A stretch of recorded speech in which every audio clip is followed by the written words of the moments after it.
Deputeti demokrat Belind Kolliçi ka publikuar disa dokumente që sipas tij provojnë projektin e parashikuar nga qeveria dhe të miratuar nga Këshilli Kombëtar I Territorit për ndërtimin e një parku fotovoltaik në zonën e Porto Palermos. Në një postim në rrjetet sociale, Kolliçi ka kundërshtuar deklaratat e kryeministrit Edi Rama, duke akuzuar atë se vendimi I marrë në vitin 2025 bie ndesh me statusin e zonës, e cila që në vitin 2022 është shpallur me rëndësi kombëtare në planifikim. Në rendin e ditës së Këshillit Kombëtar të Territorit dhe Ujit, datë 25/9/2025, ora 13, në pikën numër 60 është miratuar draft vendimi për ndërtimin e një impjanti fotovoltaik 2 MW në Porto Palermo me subjekt zhvillues si Solar Energy ShPK. Ky vendim bie ndesh me vendimin e KKT numër 07, datë 27/7/2022, I cili shpalli gjirin e Porto Palermos, zonë me rëndësi kombëtare në planifikim dhe miratoi kufijtë e zonës së mbrojtur dhe zonimin e brendshëm të ekosistemit natyror detar bregdetar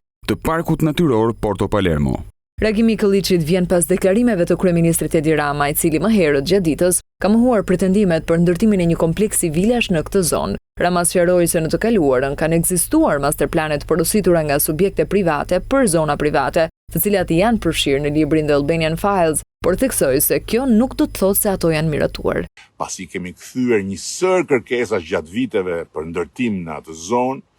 ku është bërë dhe një batërdi me titull pronësie të dhënë Kuturu në kohën e coptimit maf të pronës në Shqipëri, unë personalisht